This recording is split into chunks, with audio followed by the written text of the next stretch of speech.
Hello everyone, my name is the Joker. Today Fanolio and I will be running through the newest and most efficient methods to kill the Dagannoth Kings as a medium level duo team.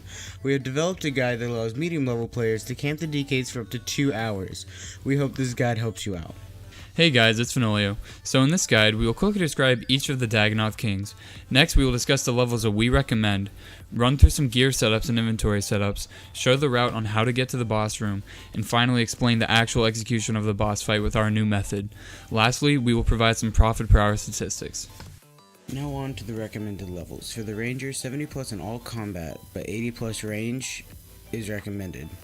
You could have less than 80 range, but if you want it to be efficient, it's probably best to have 80 plus. For the Mage, 70 plus in all combat is recommended, but 75 magic would be more efficient. Now onto the gear and inventory setups. I'll be the Mage in charge of killing Rex. I'm wearing full Guthans, an Amulet of Fury, a Fire Cape, a Dragon Fire Shield, a Whip, Dragon Boots, Berserker Ring Imbued, and Barrow's Gloves. I have a Guthan's War Spear, a Trident of the Seas, 4 Sarah Brews, 2 Antidote plus pluses, a Super Combat Potion, a ton of Super Restores, and 2 Teleport to Relicas. Next, we will be going over the range setup. I will be in charge of killing Prime. I'm wearing my Slayer Helmet Imbued.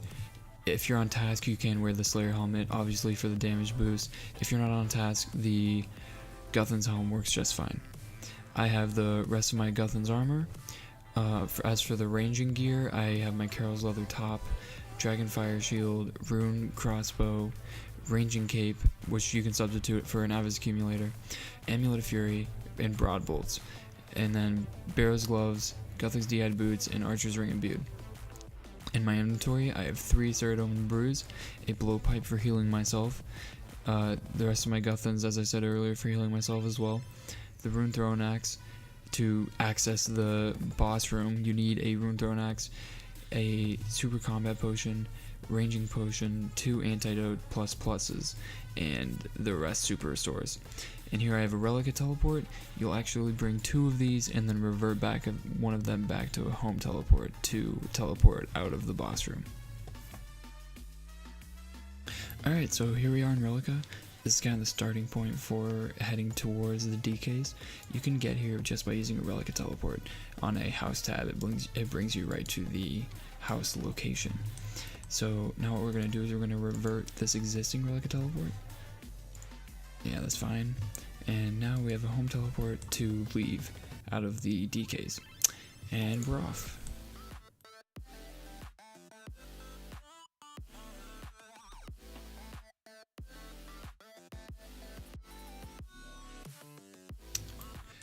It should also be known that it's not a requirement technically a requirement to complete the Fremnic Trials quest to do this boss. However, if you haven't done Fremnic Trials, you will have to pay this guy that we just traveled to Waterbirth Island, Jarvold. You'll have to pay him 1k. So if you've done the quest, it's free. So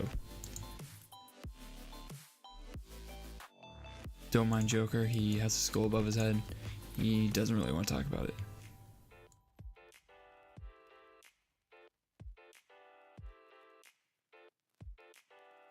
So this is kind of a long journey and we'll have to rest at some locations along the way. But you can kind of just follow along or memorize our route that we're taking right now. All you have to do is go to Waterbirth Island and find this cave entrance here. And dismissed Evil Bob. And inside this cave entrance is, the monsters aren't necessarily too scary, however, there's a lot of them, so it's kind of recommended that you have to use protection prayers as you run through the dungeon, and we'll show you exactly how to do that right here. Alright, and I think we're good to go. So you come on in here, you don't have to worry about praying at the beginning. You run up here to the northeast. As far northeast as you can. What you're going to do is you're going to step on this pressure plate here. And you need 2 people to open this door. Luckily, this is a duo guide. And up here is where you will actually use your Rune Throne Axe. You need to activate this special attack of the Rune Throne Axe. Also, just a general tip, when bossing, when you're running through dungeons, just turn your auto retaliate off. That's just kind of good practice. So you're gonna walk here in front of this support, and you're going to throw your axe at this support right here with the special attack. It has to have the special attack. And voila, we can now go down. So first, you're gonna want to put on your protection mage here, and you're gonna go down the ladder. You'll then follow to the next ladder, and protection from range will then be turned on. Continue on.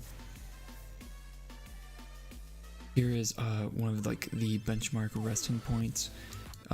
Joker should be here any moment. Cool, so this is one of the benchmark resting points. Just let your run probably get back up to like 60 or 70. It only takes about a minute, and we'll get back to you when we're there. Alright, we're back here with 50 run, so we're gonna continue on. These here are boulders. Just kidding, they're actually like freaking huge rock things. They don't really hurt you. You just ignore them. And when we come down here, we're gonna flick on protection from range and turn your run back on. So, common mistake is people go up this ladder. You actually go as far west in this room as you can, and you go down this ladder. And you pray mage here. Forgot to flip that on. Luckily, Joker is tanking for me. Mage again. And then mage again. If you're having a hard time following along with this, just keep in mind that there's really only one route to go. This may seem pretty confusing if you haven't seen this before, but the path is predetermined. So this is another resting point. We're gonna probably build up to 50 or 60 run again, and we'll be back with you when we're there. Alright, and we're back. I have 57 run. We're gonna walk through these rock crabs.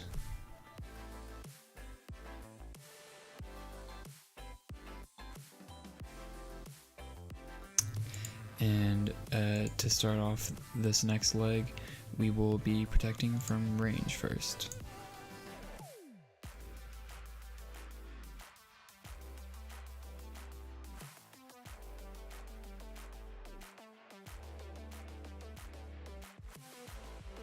And then you go up this ladder, and you keep the same protection prayer on. You go to the next ladder, and the next ladder you actually use protection from melee. These guys will melee you.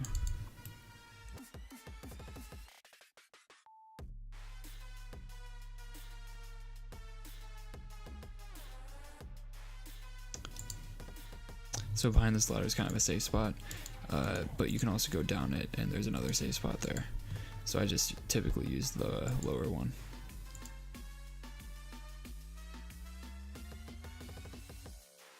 Cool, and then we just have one more leg to get to the DKs.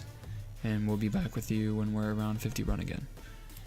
Alright, we're back with 50 run. It's time for the final leg. So we can actually, you know what, let's just run past these guys and tank them with melee. And then there's a mage down here, and we flip on mage when we get close to him. This is kind of just a cluster of a bunch of attack styles, so there's no good way to do this. So what you're going to do, this is actually the ladder to get in there, but we're going to run way past it. Get that prayer off. And you'll see here, your health may even be lower than this, 54 HP. Luckily, we have these straggler Dagannoth so we can heal on. Just throw some guthans on. It may take a little bit, however, it's definitely worth it. Then instead of using your brews to heal off these guys.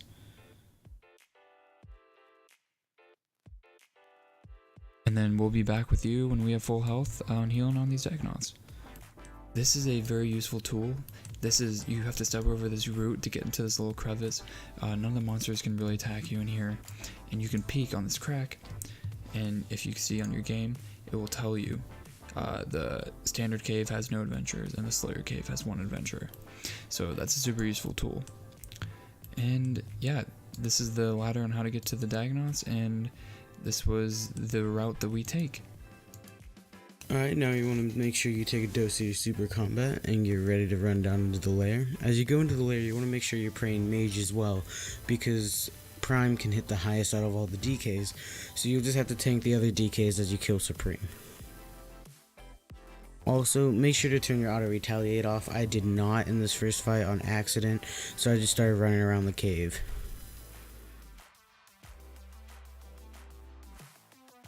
Alright, once all that's taken care of, just start attacking Supreme. Now that Supreme's dead, the mage can go ahead and start luring Rex, get out whatever mage spell you decide to use, and start running east as quick as possible. In the southeast corner you'll see seaweed, and you'll want to take Rex as east as he'll go, and then run straight behind the seaweed. Run to the south side of it.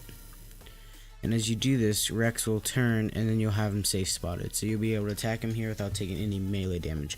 But you'll still want to keep your prey mage up, because Prime can still hit you all the way over here.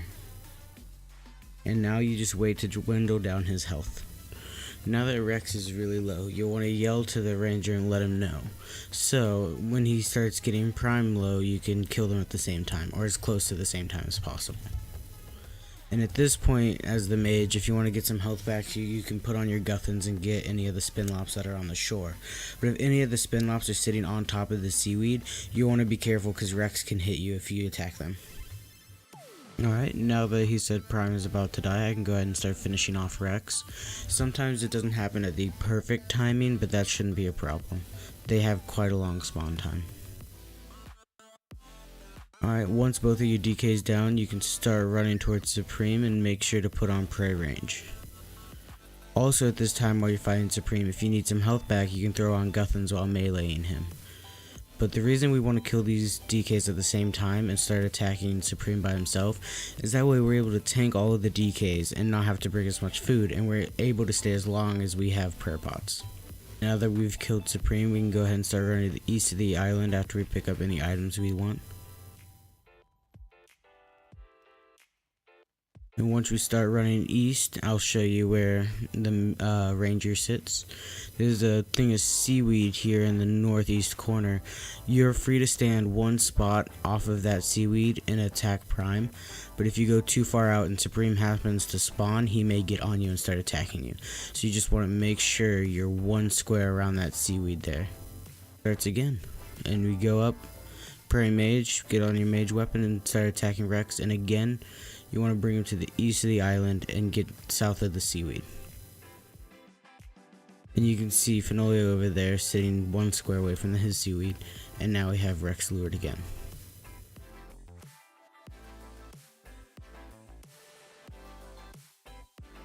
Alright, again I communicate to Fanolio and let him know that Rex is low, so that way he can let me know when Supreme gets low and we can keep going from there.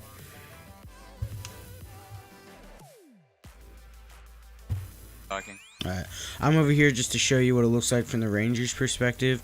So you want to stay around the seaweed, then you want to start attacking Prime. And if he's too far away, that's okay, just make sure he gets close enough so you can stay around it.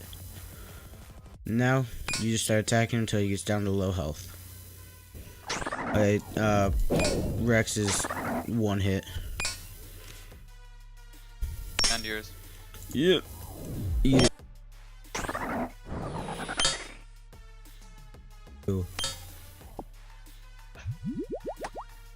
Alright, we're back from our trips to the DKs. Took about an hour and 45 minutes. Final price check is 3.2 mil. That's a 1.6 mil split for each of us, about 900k per hour.